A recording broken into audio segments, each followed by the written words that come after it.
Sometimes people call them a cheaper version of Heusinkveld pedals.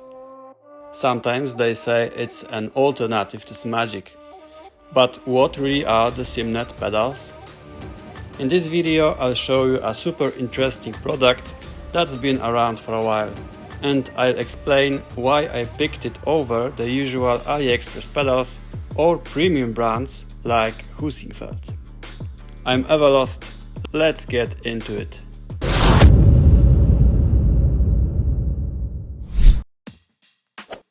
Before we start, just so you know, this video isn't sponsored. The SimNet pedals are really well built and well thought out product.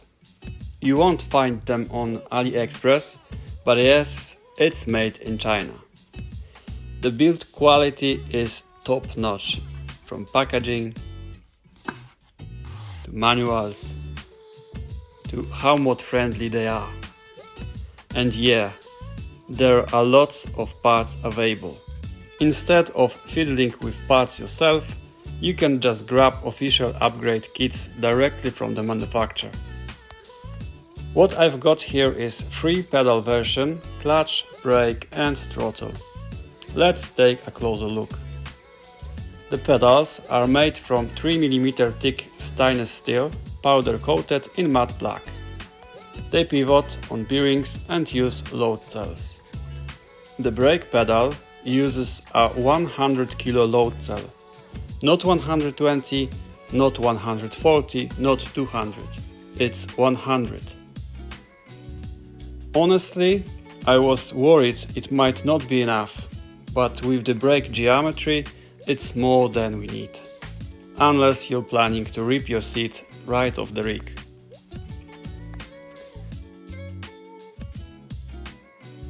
Each pedal has a hydraulic damper with different compression strength.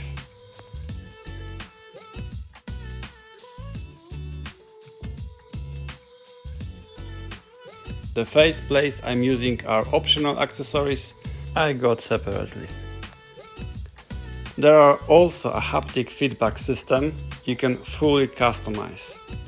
I'm running 2 rumble motors, one on the clutch and one on the throttle, and a reactor motor on the brake.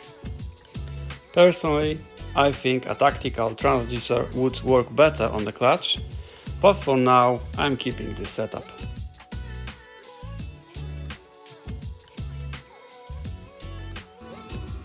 My favorite feedback setup is gear shift feel on the clutch, ABS and wheel lock on the brake, traction control and speed feel on the throttle. The haptics and some of the other electrical components are made from anodized aluminum. The brake pedal uses elastomers by default. They come with built-in sleeves to limit travel and reduce wear. Here's how the compression works.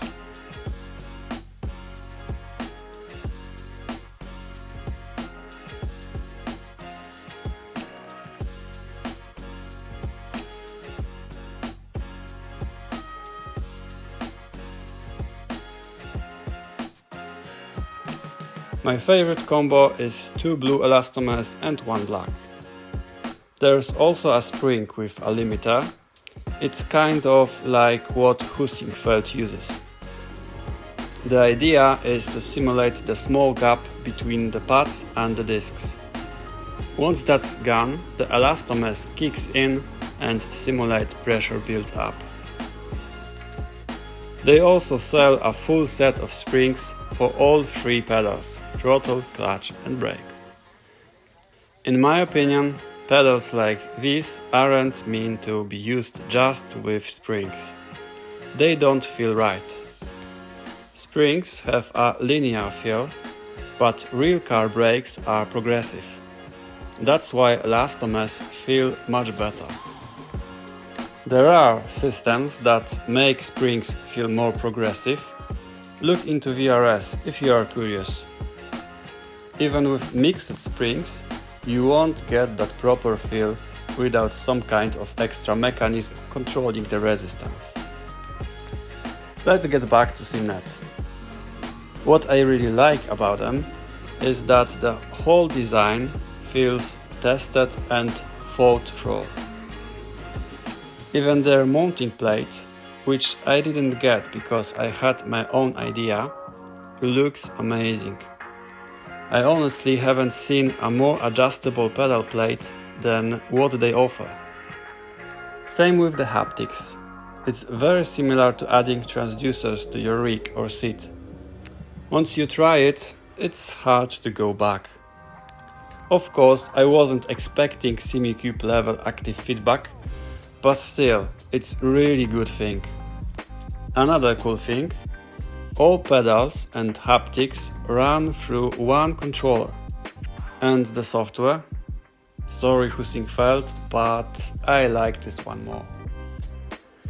They even added support for console players. With an extra cable, you can connect it to Trustmaster or Fanatec wheelbases and use it on console, without haptics, of course. If I had to nitpick something, maybe the 3mm pedal load cell plate. But that would be unfair, because this isn't a SimJack Pro, where that plate was actually a problem, due to not the best geometry. Here's what the SimJack Pro plate looked like. It would bend quite easily. That issue came from weak elastomers, poor leverage design and the thin plate. They later fixed it with a thicker plate, but that's patching symptoms, not fixing the cause. By the way, if you still have the old Pro version, just add a steel plate and bolt it together. Problem solved.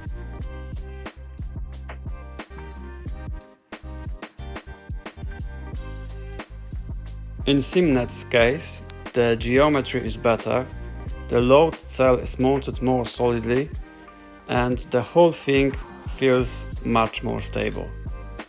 So far, I've got nothing serious to complain about. Let's talk elastomers for a second. To be honest, SimNet's elastomers are the best I've ever gotten stock with a set of pedals. But not my favorite. My personal favorite? Heusinkveld, definitely. I know it's a preference thing, but I love their 3 elastomer combo. It feels closest to a real car's brake system to me.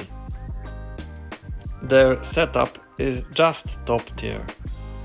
I've heard SimTrax is also really good, but I haven't tested them yet. I mentioned it earlier, the spring with limiter. Heusinkveld has their own take on it, and it feels great too. I even tried cloning it for my old SimJack Pro pedals. Once, the spring factory delivered these springs to me with the wrong specifications. Look at this. Almost same dimensions, same wire, but totally different feel. One's trash, the other's a masterpiece. Back to my favorite Heusinkveld setup.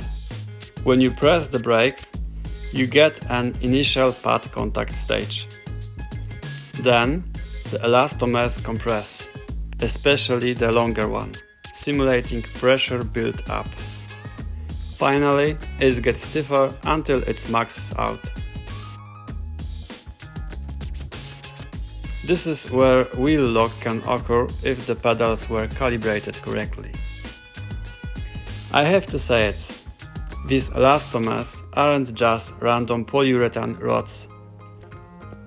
They're made specifically for sim racing, tested for hours, super durable, well balanced, sizes and hardness. It's obvious that AliExpress pedals are taking inspiration from them now. So let's talk about that quickly. What's the difference between AliExpress elastomers and Heusinkvelds? Well, AliExpress ones wear out quickly and lose feel, but that's not the worst part.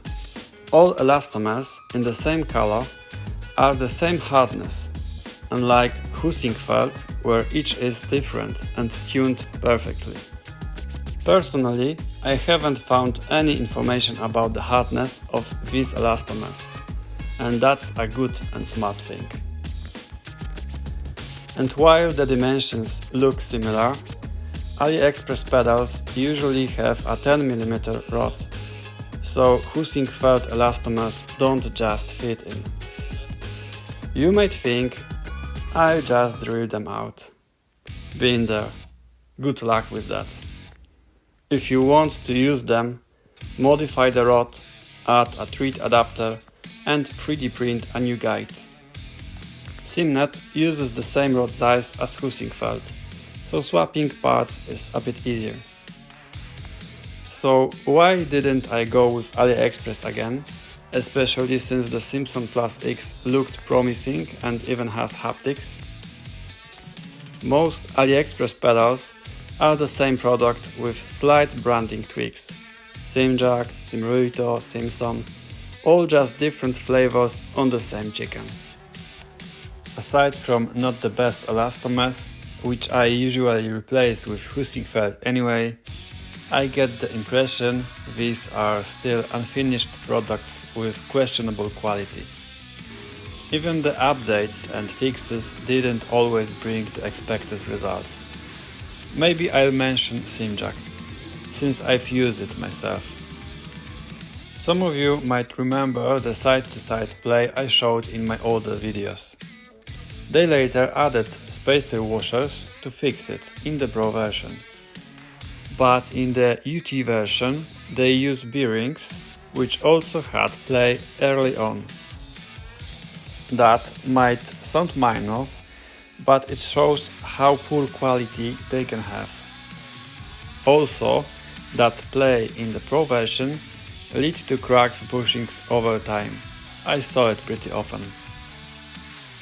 Don't get me wrong, I used AliExpress pedals for a while myself. With the right mods and fixes, they are totally fine. They are a good option if you enjoy tinkering. So why not Heusinkveld? I wanted haptics running on the same controller as pedals. And also curiosity. Honestly, it was worth it. It's not Heusinkveld, but that doesn't mean it's worse. Each has its pros and cons. If you look at the specs, SimNet has a lower brake load cell range, which most people won't max out anyway, and elastomers are not as good as in Heusinkveld. On the other side, you get haptics, Heusinkveld compatibility, and tons of parts available. At the end of the day, it's up to you to choose what fits your needs. I've made my choice, I'm not trying to convince anyone. I just wanted to show you a few details that matter. And that sometimes saving money can cost you in quality. If you want a refined, mod-friendly setup, the choice is pretty simple. I spent around €560 total. For the free pedal set, haptics, custom mounting plate, face plates and Heusinkveld elastomers. Right now I think that's a hard combo to beat. Okay, that's it for today. Thanks for watching, let me know what you think of the video and don't forget to check the description below. There's usually some cool stuff down there. See you next time!